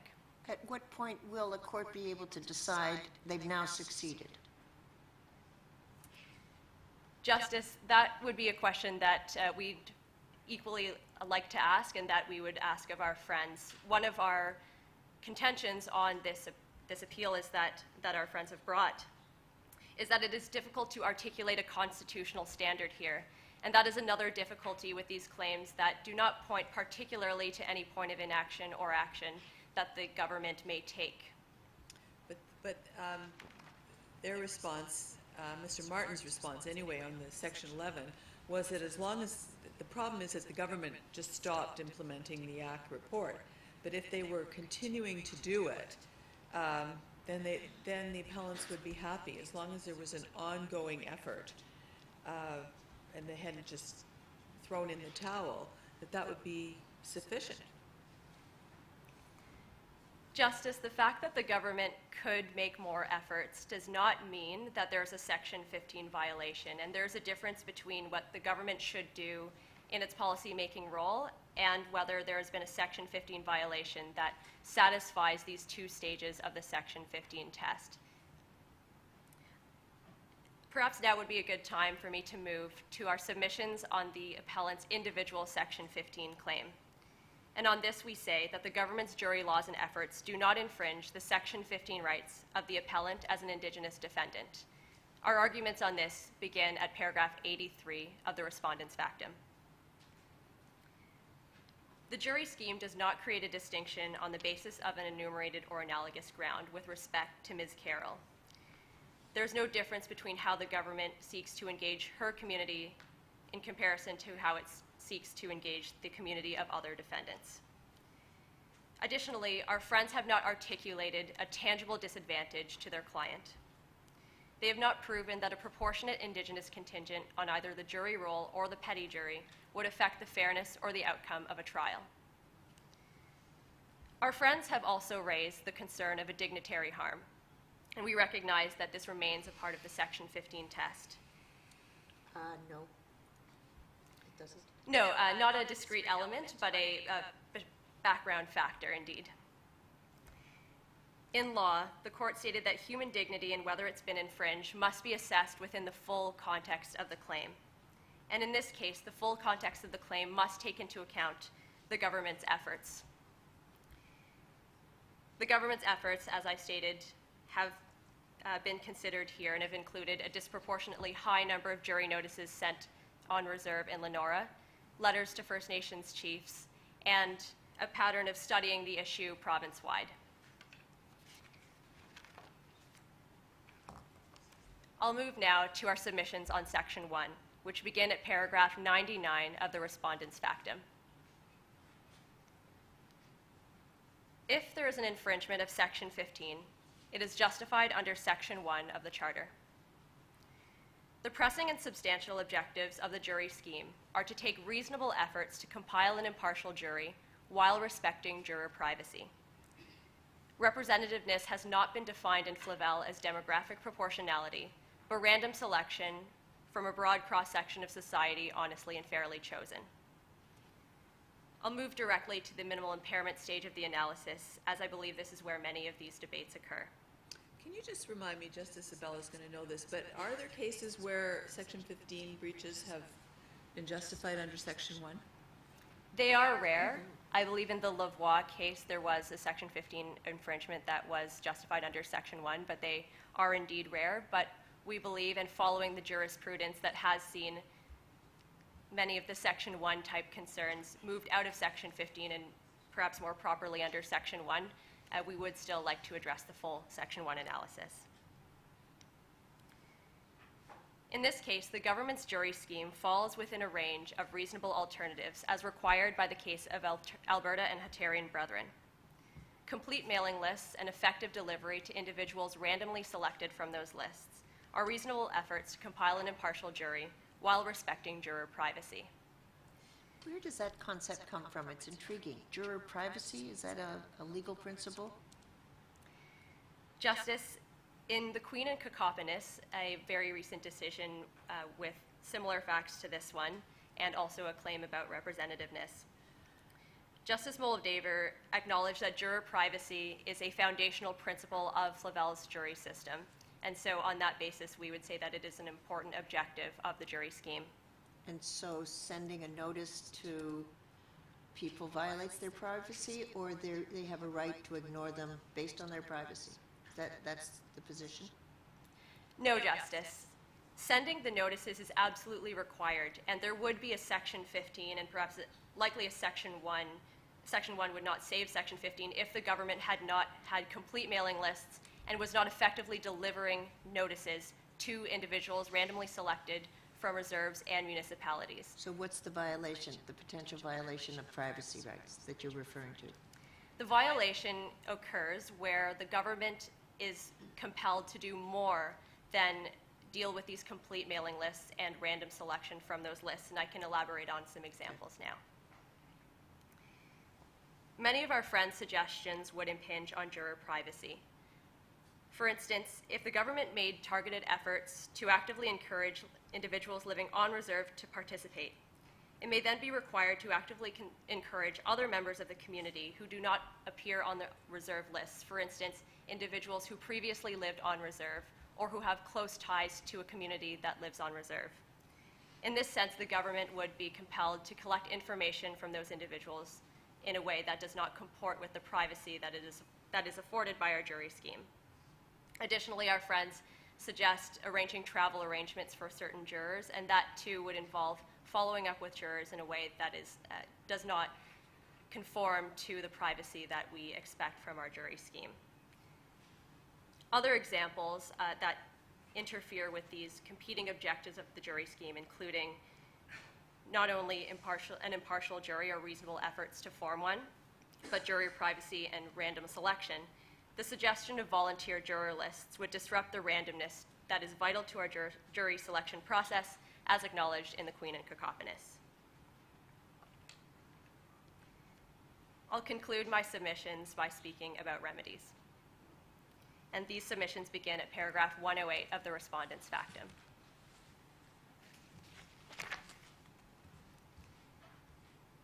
The respondent requests that this appeal be dismissed and that no charter violation on either Section 11 or Section 15 be found. However, if the court finds that there has been a violation that cannot be saved under Section 1, our requested remedy is a declaration that allows the government appropriate time to craft a thoughtful and meaningful policy response. The YAC report demonstrates that there are a number of different factors at play, and in order for the government to craft a meaningful response to this, it requires at least 3 years to do so. But if if we were to be persuaded by the submission that it would be sufficient for the government to just start to implement the YAC report, then your floodgates argument that everybody would be asking for a stay is really met, isn't it? If that were the answer, that you just have to keep on trying, then the stays would be lifted for everybody once you kept trying. It's sort of a neat solution. Justice, we believe that if there is not an appropriate amount of time, that we submit as 3 years rather than the 1 year time period that our friends have alluded to, then the government will not be able to look at this issue as a whole and prioritize certain elements of the YAC report in order to create that response. For instance, looking between the fluctuating focal points of adjusting aspects of the jury questionnaires versus addressing underlying causes that we have spoken about in my submissions, including the alienation from the criminal justice system or perhaps cultural training. I'll leave the rest of my submissions to my factum, and subject to any further questions, Justices, those are our submissions. Thank you.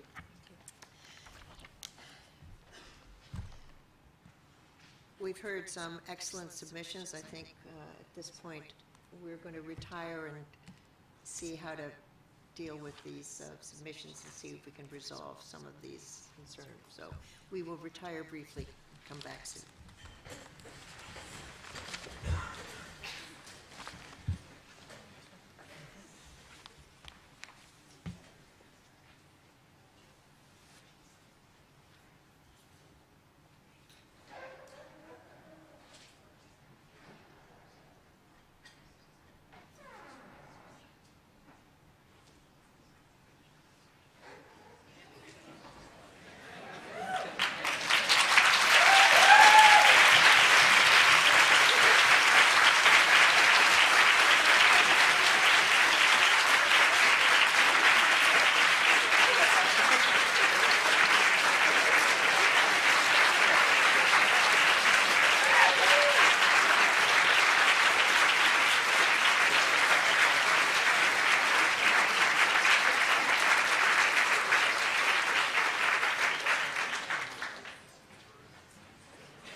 let me first say on behalf of the three of us, and I'll say more at the end, we were really overwhelmed by the quality of the advocacy in a very difficult case. We're going to divide up our roles, as you did. First, Justice Morgan will be specific about each of you, and then Justice Feldman and I will wrap up and just give you some general comments about what we heard. But you should know it was an outstanding set of advocacy that we got from this panel today, so thank you for that. Justice Morgan. Okay, thank you. I'll just start by echoing that. I enjoyed hearing all four of you. It was, a great job, great presentation. I'll just a couple sentences on each one as it occurred to me when I was listening to you. I'll do it in the same order that you presented. Mr. Martin. You had an interesting presentation of the concept of representativeness. I was intrigued by the idea that representativeness may not be linked to the particular accused or to the particular victim or anyone else involved in the trial or any particular witness, for that matter.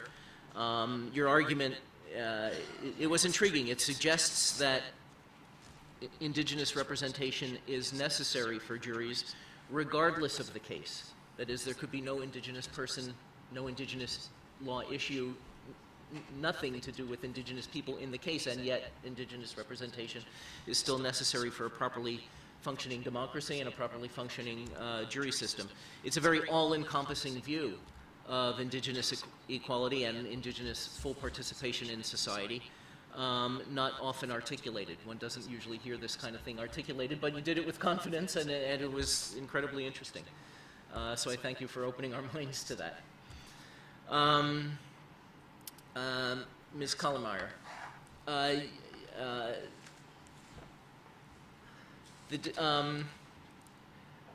liked the fact that you were. I like the fact that you grappled carefully with the distinction between representation on a jury roll versus representation on the actual jury. That's an interesting point. It is a counterintuitive one. It's not one that we've never heard of, that I had never thought of before, but it certainly strikes most people as counterintuitive, and I say that not as a criticism. But it does, I think it requires, because it's counterintuitive to the listener, it requires a fair bit of mental flexibility in responding to questions. And I think you did an impressive job in bouncing back from what was sometimes sort of an exercise in peppering you with questions. I know that's not easy, and also, of course, you have notes that you're trying to get through, not just your notes, but you have certain topic areas that you're trying to get through, and it's hard to dance around questions like that sometimes when they come rapid fire. So I was impressed. I also thought the reference to Doré was a little gem.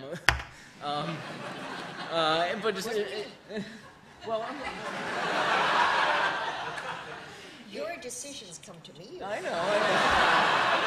I'm being careful. But this happens a lot, not just with famous cases like Doré, but it isn't easy, and you have to get used to that. It isn't easy to address the judge that you're in front of, that judge's own prior judgment. It happens all the time just in everyday motions court, because the same judges tend to appear there.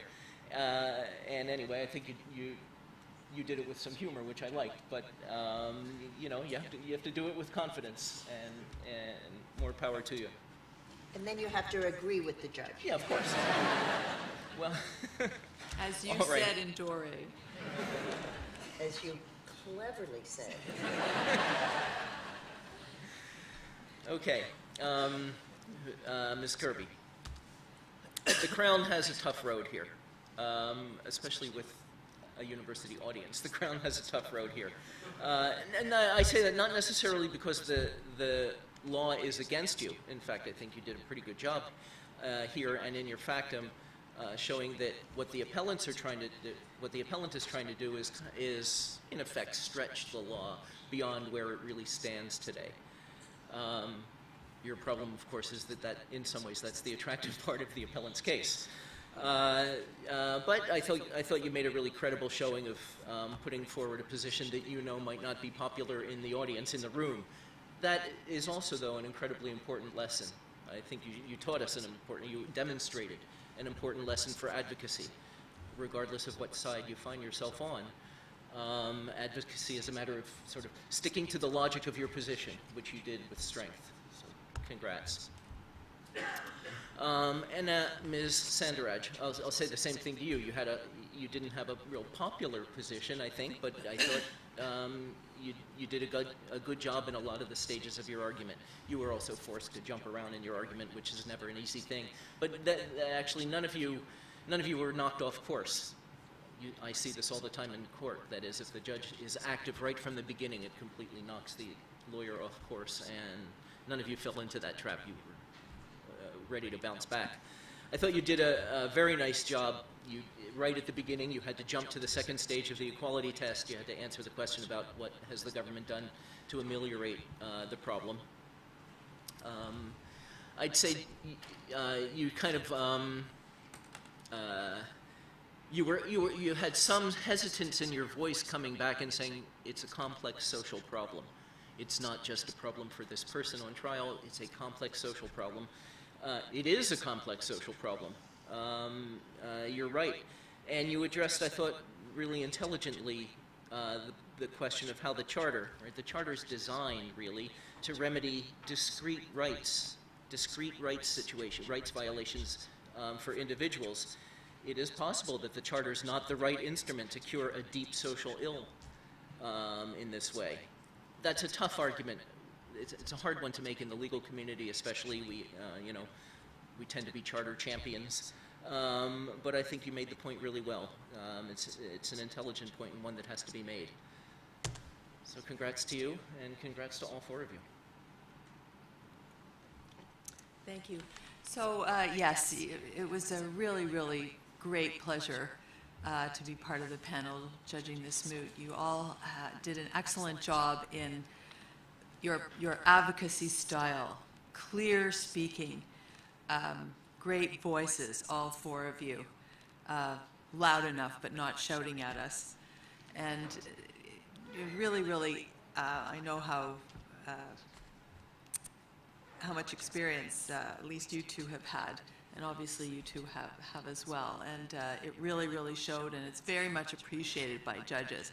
Just wanted to say that normally, at least in our court, we wouldn't be asking this many questions. I mean, the idea isn't to throw you off, but it's for us to follow. And you all gave us a roadmap, and the roadmap is absolutely the best way to go. We want to know what's the test and why you meet the test. We want to write that down. This is a test. Here are the reasons why we meet the test. And then, you've got a winning case. That's all the judges want. Just show me the way. Show me the way for you to win. And I think you all really did that in a really effective way. So, and I really like the way, I don't know how you did it, but you kept saying you had 3 answers, and 3 points and 2 points to make in response to each question, which is not easy to do. So, but don't forget, from the judge's point of view, we're trying to write down those 2 points and make sure that they do answer the question, and they are going to help us write the decision. And they will, if they're cogent points. So I want to just repeat, it was really, really excellent, and enjoyed it very, very much. Great job. Echoing what both of my colleagues said, we are unanimously of the view that this group of advocates was outstanding. And if you're this good and you haven't even finished law school, I'm quite convinced that here are 4 of the top advocates of the next generation. So congratulations. What the audience couldn't see, but we could, was we peppered you with questions. And the tradition in Canada is when we ask questions, we really want to know the answer. We're not doing it because we're trying to get to our colleagues. We're doing it because we really need to know why you're making a proposition. And you did it with a smile, all of you. And if your stomach was rattled, we didn't see it on your faces, and you came back at us and you gave us what we needed to know to answer the questions. So you also had a very difficult legal problem to deal with, really, really difficult, because you're dealing with some of the fundamental questions about the justice system. How do we treat groups we've excluded?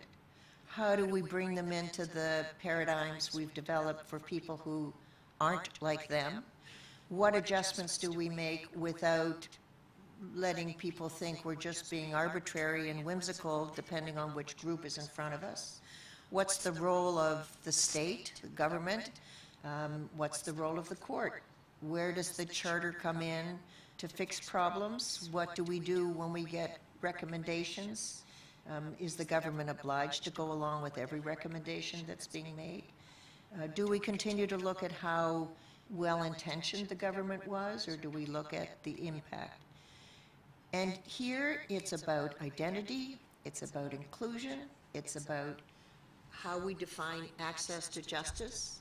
What does independent mean? What does impartial mean? I mean, I, of course, as a judge, have no political perspectives, but it's amazing how much commentary you hear about the fact that tomorrow's hearing on a Supreme Court nominee is being conducted by 11 male members of the Judiciary Committee. So it doesn't, and they have appointed a female to ask the questions. It raises, if you peel that back, it means there are certain assumptions people make, and we have to be very careful as judges and as members of the legal system to be sure that we are transcending the right pulls, but also acknowledging the right pulls. And in a case like this, it's so difficult to know where the lines necessarily go. You had a harder job. I must say, I just came from a weekend at Stratford where they have a mock trial every year, and this year it was on To Kill a Mockingbird. And one of the jurors that I was sitting with was Frank Iacobucci, the father of the author of the Yak Report. And the advocate from Atlanta who was arguing the position of the prosecutor against Tom Robinson, who was the African-American wrongly accused of rape and ultimately convicted by an all-white jury. Justice Iacobucci pointed out to the audience, the Canadian audience at Stratford, this is a problem that was once very, very fundamental to how African Americans saw the justice system in the United States. But he said, don't forget that we have our own problems with the justice system, and they are with the Indigenous people, and made reference to the report that his son wrote. And talked about how difficult it was to get a sense of ownership on the part of the Indigenous community, that this justice system, which works so well for us, needs to be open to how it isn't always necessarily working for others. So you helped us. I remember a wonderful expression from Isaiah Berlin, there's no pearl without some irritation in the oyster. I got, listening to our jurisprudence brought back to me, I have to say I got some ideas that maybe we need to do some serious thinking. So I learned from what you argued and how you saw what we thought we said. So I'm taking back some homework to Ottawa when I go back. But for what we've learned, for what you've clearly learned, for your commitment to trying to be good, sound, responsible professionals, we are very proud to be able to sit, not in judgment of you, but listening to you, and we congratulate Dean Iacobucci, Dean Yak. In our family, we're called the Abellas because we love the Iacobuccis. And I started law school the same year that Frank Iacobucci started teaching here. So the Abellas, thank you for your welcome, Dean Iacobucci. It's always a pleasure to come back to the University of Toronto Law School. So thank you all very much.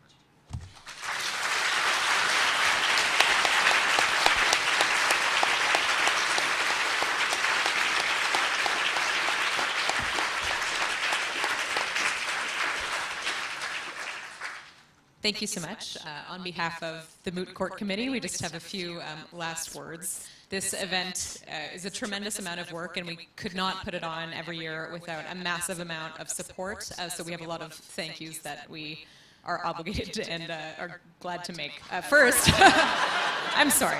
First, to the faculty who supported us throughout this process, from commenting on FACTA to hosting run-throughs. I particularly would like to thank the faculty who helped us navigate areas of Indigenous law and issues with which many of us were previously unfamiliar, particularly Carrie Wilkins, Douglas Anderson, Amanda Carling, and Kent Roach. Thank you very much. We also would like to thank the many students who have helped us put this event together, particularly our bench clerks, our timekeepers, our water fetchers, and the Moot Court Committee at large. And now we would like to give a particular expression of gratitude to the panel who took time out of their very busy lives to be here today, and without whom this event could not be the lodestar of the year that it has become. Topical word. So we have we have gifts that we would like to present. Once I get my helpers up to come hand them over.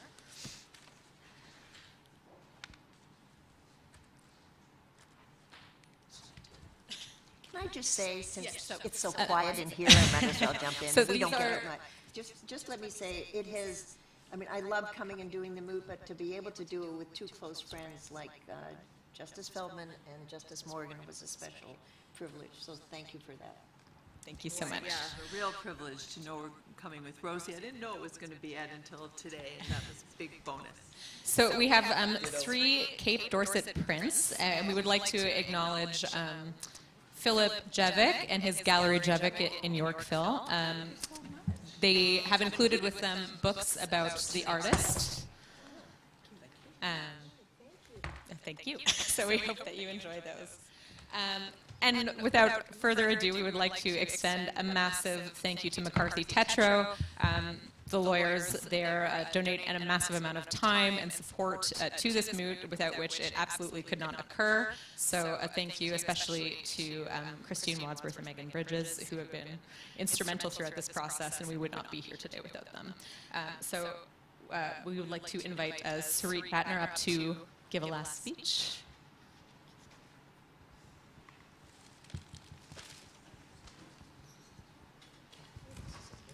So I am the last thing standing between you and food and drink, so I will be very brief.